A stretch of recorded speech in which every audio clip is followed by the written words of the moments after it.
Bom dia, amada igreja, tudo bem com vocês?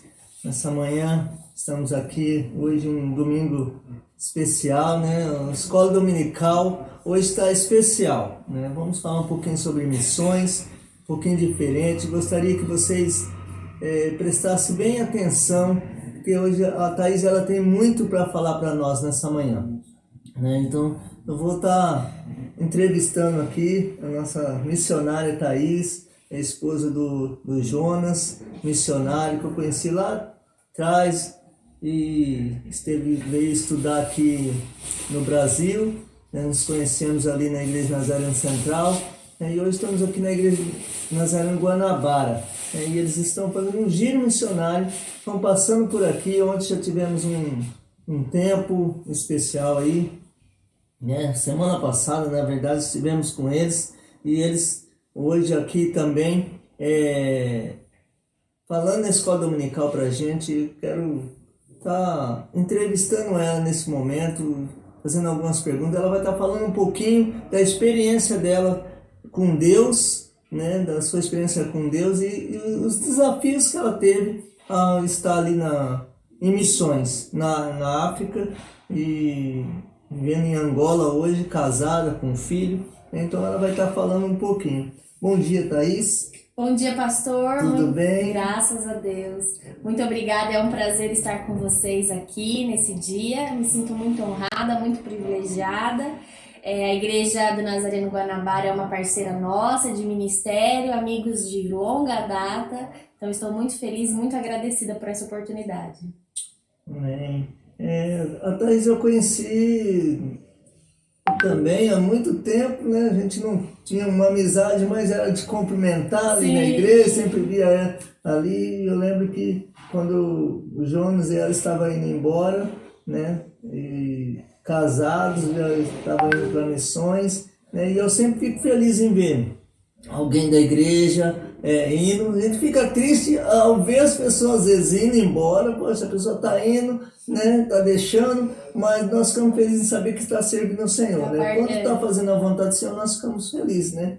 E eu gostaria que você falasse um pouquinho, Thaís, de como foi essa experiência de você estar saindo, né, do seu lado de conforto, né, do seu momento, porque às vezes nós estamos na igreja, né, na nossa casa, nossa vida, nosso trabalho, nós às vezes deixamos tudo, deixamos esse conforto que nós temos da igreja, da nossa casa, né, e está numa terra distante, né. Então eu gostaria que você falasse um pouquinho para a gente nessa manhã. Pastor, no Brasil nós temos uma vida bastante confortável, né? Especialmente no nosso contexto aqui de Campinas, mesmo famílias mais humildes, em relação ao nosso contexto de vida lá, é uma vida muito confortável. A gente tem acesso à água encanada, esgoto, mercado. E para mim, quando eu saí daqui, eu tinha 23 anos. E eu sempre fui criada aqui em Campinas. Eu brinco que eu sou vivida e criada no Shopping Dom Pedro.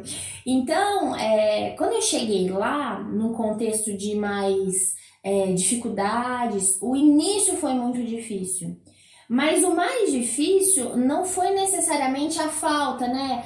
Por exemplo, nós tínhamos muito corte de energia, dificuldades com internet, esse tipo de coisa. Essas coisas a gente se adapta até de uma maneira até mais rápida. O mais difícil para mim foi adaptar a cultura. Porque às vezes a gente acha que a cultura é assim, que a pessoa come e que a pessoa veste.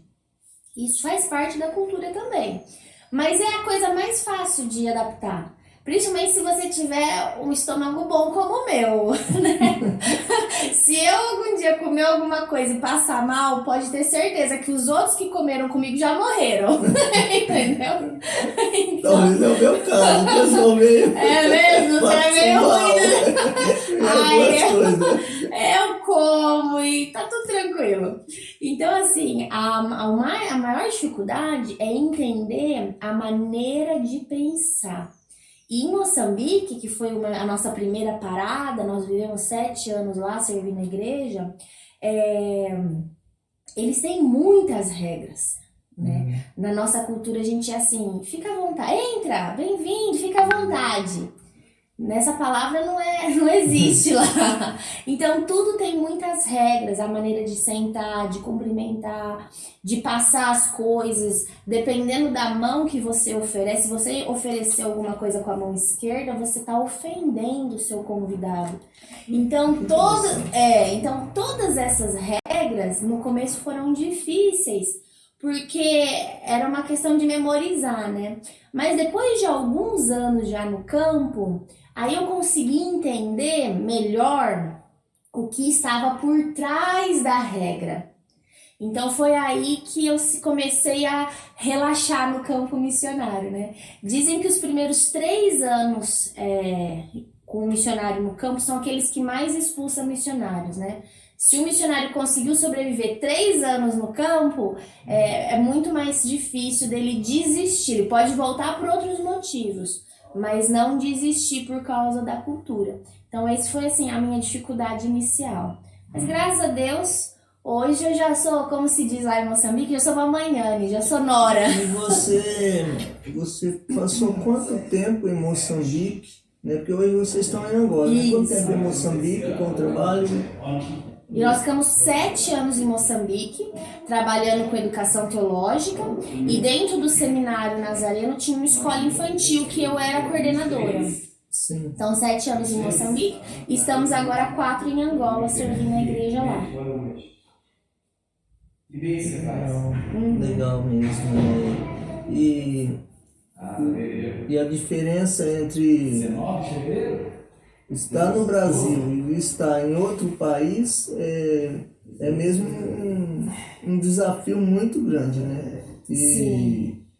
E a questão é espiritualmente falando, porque nós sabemos que quando nós mudamos de cultura, muitas vezes tem um estômago bom, tal, mas há uma guerra espiritual, né? Nós que somos cristãos, há uma guerra espiritual. Então, assim, eu acredito que, como eu já estive em missões, a primeira, nunca tinha nada. Mas quando eu estava em missões, apareceu de tudo. Apareceu uma ferida, apareceu umas coisas que nunca tinha acontecido comigo. Então, eu entendia como uma guerra espiritual. Como é nesse tempo de vocês? Eu sei que vocês passaram por muitas lutas, muitas dificuldades. Então, eu queria que você falasse um pouquinho sobre isso. Dentro de missões. No campo missionário, o missionário que não ora e não jejua, é um cristão mais ou menos, ele não sobrevive. E eu não tô falando não sobrevive no sentido de vida mesmo física. Tô falando mesmo no sentido de permanência. Ele não aguenta, ele volta. Porque nós temos... A pressão é muito grande. Há uma pressão cultural, há a distância da família, há a batalha espiritual, os inimigos que se levantam, né? Satanás não descansa, ele não quer que o trabalho avance. Mas o que eu aprendi, eu aplico na minha vida, é que se a gente ficar muito preocupada com aquilo que Satanás está fazendo, a gente não vive. É como aquela pessoa que mora num lugar que não é seguro e ela tá sempre pensando que o bandido vai entrar no quintal dela. Então qualquer barulhinho ela dá aquele pulo e ela fica aflita, né? Em África nós temos muita feitiçaria, são práticas que fazem parte da cultura. Muita gente acha que na África é que tem demônio, né? É que os demônios da África a gente fala, né? Mas é igual, o Brasil também tem, né? Se a gente for perguntar pro missionário, se a gente for perguntar pros missionários que evangelizaram o Brasil, eles vão falar, nossa, tem muito demônio no Brasil. Então, é que os nossos são fantasiados de shopping center, né? São fantasiados de Instagram, né? Os nossos têm outra cara, mas é demônio do mesmo jeito. Tem muita coisa, né, Thaís? E aí, eu não tô querendo dizer que shopping center é pecado, é coisa do Satanás, não é isso, irmão? São as distrações, né? Satanás quer nos distrair. Mas o que eu aplico na minha vida é fortaleça-se em Cristo. Nós temos, por exemplo, situações, eu vi enquanto eu estava em Moçambique, passava até no telejornal. uma escola em Moçambique, onde no intervalo era uma escola de ensino médio. Os alunos, eram mais de 1.000 alunos, eles caíam todos possessos no chão, todos. Era uma coisa assim assustadora. E era assustador, inclusive, para os moçambicanos, tanto que a própria televisão de Moçambique ia lá ver, entrevistar, ver o que estava acontecendo. Dizem que o diretor daquela escola fez um trabalho, né, para manter-se no cargo e, enfim, deu abertura para aquilo acontecesse. Então, muitas pessoas vão para a África com muito medo de Satanás, aquilo que Satanás pode fazer.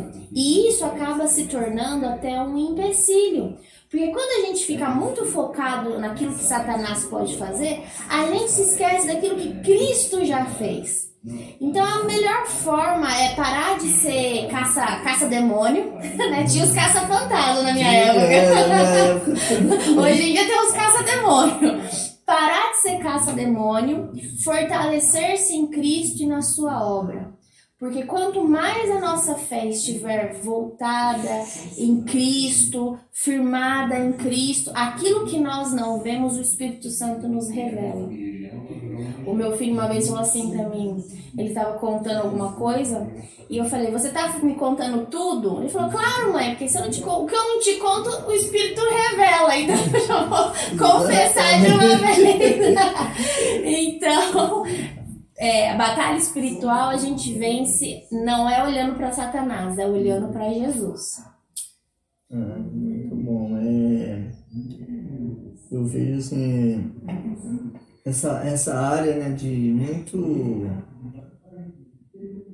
né, como você falou, as pessoas às vezes estão procurando muito caçar demônio. Lógico que a gente entende como, né, como ministros, a gente entende que Satanás não dorme. Sim. Assim como Deus está o tempo todo nos guardando, Satanás ainda não dorme, ele fica ao redor o tempo todo, tentando de todas as maneiras. Ele não quer que fale de missões, ele não quer que ninguém vai... que a missão dele, ele tem uma missão também. Com certeza. Entendeu? E a missão dele é grande, que é destruir a terra, destruir o ser humano, destruir as obras de Deus, né? A família, principalmente, né? E eu gostaria que você falasse um pouquinho, Thaís, também, porque muitas pessoas falam assim, quero casar, eu vou estar com a esposa, como é o relacionamento, né? Para estar em missões, precisa estar firmado na rocha e firmado com Deus, estar com o seu cônjuge, né? Para não... Ele é missionário, eu sou missionário, nós temos a visão, temos que estar junto. Tem que ter, né? Eu gostaria que você falasse um pouquinho disso, como que é essa questão de você casou com uma pessoa que já era da cultura de lá. Sim. Você tinha cultura daqui. Como foi isso aí, né? O tempo de casamento, ter filho, você passou, né, uma prova, né, aí, né, perdeu um filho. E se falasse um pouquinho sobre isso, para que as pessoas entendessem que, não para assustar, mas para as pessoas entenderem o chamado de Deus na nossa vida. Porque muita gente acha que é oba-oba. Vamos para a missão, dar um passeio lá no Nordeste, dar um passeio na África, né? Andar de avião, turismo missionário. Então, que tudo isso envolve. Eu gostaria que você falasse um pouquinho sobre isso, para que as pessoas entendessem esse chamado de Deus. Eu sempre falo para os nossos alunos no seminário, nós temos lá muitos homens, né, que estão em idade de casar. O casamento, a família, ela pode ser o céu ou o inferno, né? Pode ser um lugar de maior paz, de aconchego, mas também pode ser um lugar que você mais quer fugir. Depende muito de como que você vai construir o relacionamento com a pessoa que você escolheu e como é a pessoa que você escolheu. E um casamento mal sucedido, ele termina com o ministério. Porque, imagina, eu vou para quem tem esse chamado missionário, caso com alguém que não tem esse chamado, não tem como permanecer, né? Ou então ele casa com alguém que não suporta a cultura, né? Não suporta o peso da cultura, não está disposto a ceder nesses aspectos. Então, primeiro de todas as coisas, eu não creio que Deus tem uma pessoa específica, né? Deus fez o Jonas para a Thaís, eu não creio nisso. Mas eu creio que Deus une propósitos. Sim. Então, quando a gente vai casar, mais do que a altura, né? Que as meninas falam, que era um moço ou alto, ou mais ou menos da minha idade, forte, bombadinho, né? Os rapazes, tem que ser loira, magra. Eu já tô de escanteio. Graças a Deus já passei por essa fase. Mas, mais do que essas coisas elas são importantes mais no namoro. Porque depois que a gente casa, a gente até esquece como que é o cabelo da pessoa, né? O mais importante são os propósitos. O propósito que os dois têm em relação à vida e ao ministério. E é necessário que a gente tenha muita maturidade. Porque quando a gente chega no campo, como eu falei, as pressões são muito grandes. Então o campo missionário, ele pode ou unir muito o casal, porque você não tem sogra por perto, você não tem a sua mãe, não tem a cunhada. Tem gente que já tá doido e vai pra África aqui. Já tem lista de espera, né? Ai meu Deus, não tem sogra, então eu vou. Então pode ser um elemento de união, mas também pode ser um elemento de desunião, à medida que a vida doméstica é muito ruim. E ela é ruim quando a gente não consegue, né, construir esse relacionamento de uma maneira que seja prazerosa para os dois. Então eu acho que a melhor coisa é a maturidade. E a segunda coisa é autocuidado. Porque, na verdade, a gente sempre... Acho que você já ouviu muito isso também.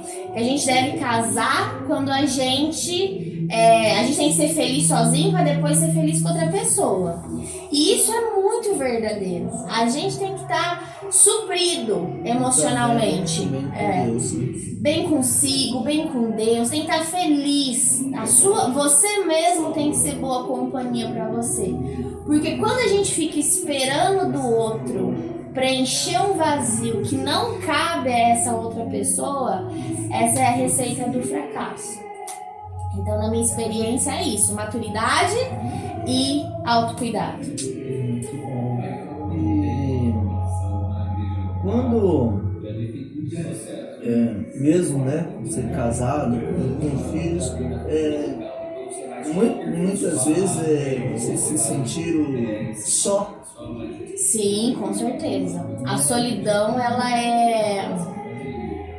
é uma sombra na vida de todos os missionários. Porque nós estamos sempre rodeados de muita gente, né? É muito raro eu ter um dia que eu tô sozinha absolutamente. Então, assim, só que nós temos poucas pessoas para abrir o coração. Porque entre os nacionais, os irmãos, né, no meu caso os irmãos angolanos, eles não entendem as questões que são minhas, porque todos eles estão na sua própria casa, na sua terra, né, mamãe do lado. Nem sempre o cônjuge entende. Há momentos em que o marido está muito feliz no ministério, mas a mulher está numa fase frustrada. Então tem essas situações. O que Deus tem me ensinou a fazer ao longo desse tempo é desenvolver amizades com outros missionários, né? Conversar, ter um tempo de mesa, de sentar, tomar um café. Bom café. Um bom café. Então, eu acho que isso é muito importante para que a gente possa aprender a lidar também com a solidão. Porque estar sozinho, não quer dizer que a gente vai sofrer com isso. A gente pode ser uma boa companhia também para nós mesmos. E o resto o Espírito Santo faz. Você falou algo, né? Esses dias a gente estava lá na feijoada e você falou algo muito interessante, né? Que de todas as obras, de tudo que acontece ali, o importante é saber que ali é o poder de Deus. Sim. Isso é o mais importante, é saber que o poder de Deus está ali, o poder de Deus está sobre vocês, né, guardando, e é isso que move vocês a continuar. Move o missionário, né? E você estava falando agora de solidão, e eu sempre costumo dizer que nós, como ministros, como pastores, muitas vezes nós ouvimos, né, daqui, ouvimos dali, ouvimos um conselho, pessoas que estão, né, se abrindo, mas muitas vezes há dificuldade com quem nós vamos falar. Sim. Né? Às vezes você vai falar o quê? Vai falar com seu esposo, mas às vezes você está com problema com seu esposo. Você vai falar com a esposa, você está com problema com quem falar. Né? E às vezes nós vamos com uma pessoa que também se abre, você nem sabe se o seu pastor também está com problema, com dificuldade. Então muitas vezes essa solidão vem não só com você, como acho que com todos que ministram a palavra do Senhor. Né? Mas o importante é saber que Deus está conosco. Né? Sim. O mais importante, pastor, que é muito... Quero deixar isso muito claro. Em Cristo, tudo que nós precisamos é de Cristo. O Senhor, Ele supre todas as áreas da nossa vida. Todas. Então, o problema é que muitas vezes a gente sofre e a gente não vai a Cristo. A gente reclama, Senhor, mas eu tô tão sozinha, tá tão duro, tá tão difícil. Mas a gente só fica murmurando, a gente não vai à fonte. Assim, na minha vida, eu já tive momentos, por exemplo, eu me lembro de uma vez que minha mãe estava passando por um problema de saúde no Brasil, e teve um dia que eu tava com muita saudade da família. E aí, eu tinha saudade de sentir um abraço de mãe. E aí, eu cheguei na igreja e veio uma senhorinha da idade da minha mãe. Ela atravessou toda aquela igreja, uma igreja bem grande. Ela me abraçou e ela falou: o Senhor Jesus mandou eu te dar esse abraço.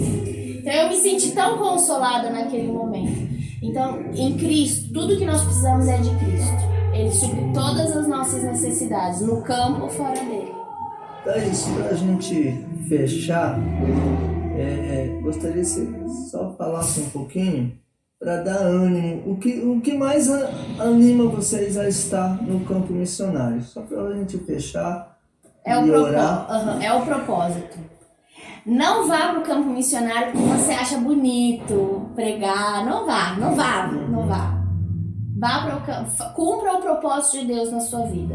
O meu propósito é ministrar aos povos africanos. O seu propósito pode ser ministrar para o seu filho, para sua sogra, no seu emprego, na igreja do Guanabara. Cumpra o seu propósito. Se você cumprir o propósito de Deus na sua vida, eu garanto a você, você vai ser a pessoa mais feliz da terra, mesmo que você esteja nos lugares mais difíceis da terra. Deus, é para animar, para não desistir. Não desiste de fazer missões. Busque o seu chamado, né, como o Thaís falou, e cumpra o propósito, aquilo que Deus colocou no seu coração. Amém. E procura saber, né? Nós vamos orar. Posso orar? Ora pra gente fechar. Muito obrigado, tá? Eu que agradeço. Por essa entrevista, por esse tempo precioso, né? Que a gente aprende muito, né? E vocês que ouviram, creio que vocês possam sempre refletir e aprender, né? Nós aprendemos sempre que passa um missionário por aqui, a gente aprende um pouquinho com eles, né? Então, Thaís vai orar agora, encerrando. Que Deus abençoe vocês. Tá? Amém. Oremos, irmãos. Graças te damos, Senhor Jesus, por este povo que se chama pelo teu nome. Nós te agradecemos porque o Senhor nos comprou na cruz. E agora, Deus, todo o povo, toda língua, toda raça, toda nação, se estes creem em Cristo Jesus, nós somos uma família. E hoje nós nos unimos à família da Nazareno Guanabara. Pai, obrigada, Senhor, por este povo que tem servido ao Senhor, que tem vivido o seu propósito. Nesse momento nós oramos por estes irmãos que estão aí conectados. Pai, tu conheces cada um, os desafios, as lutas que cada um enfrenta nas diversas áreas da sua vida. Senhor Jesus, nós te pedimos, visita cada um nesse momento. O teu Espírito Santo, que não tem barreiras, possa, ó Deus, nessa hora, tocar em cada coração, fortalecer, Senhor, aqueles que estão desanimados na fé, encorajar, Pai, aqueles que estão temerosos. Ó Senhor, Senhor. Nós queremos, como povo de Sim, Deus, cumprir o teu propósito, Senhor. Seja aqui, seja em outras áreas do Brasil e até os confins da terra, Senhor. Enquanto nós aguardamos ansiosos a tua vinda, nós queremos te agradecer por tudo que o Senhor já tem feito e cremos, Senhor, que muito mais ainda o Senhor fará. Nós te louvamos e abençoamos o teu povo em nome de Jesus. Amém. Amém. Deus abençoe. Deus abençoe. Um abraço a Um todos. bom domingo. Até. Que bom. Logo mais teremos o culto às 10 horas. Você pode assistir, pode vir para a igreja, você que pode vir, tá? Venha, não deixe de vir não, e assistir e meditar na palavra do Senhor. Deus abençoe. Amém. Muito obrigada, pastor. Deus abençoe.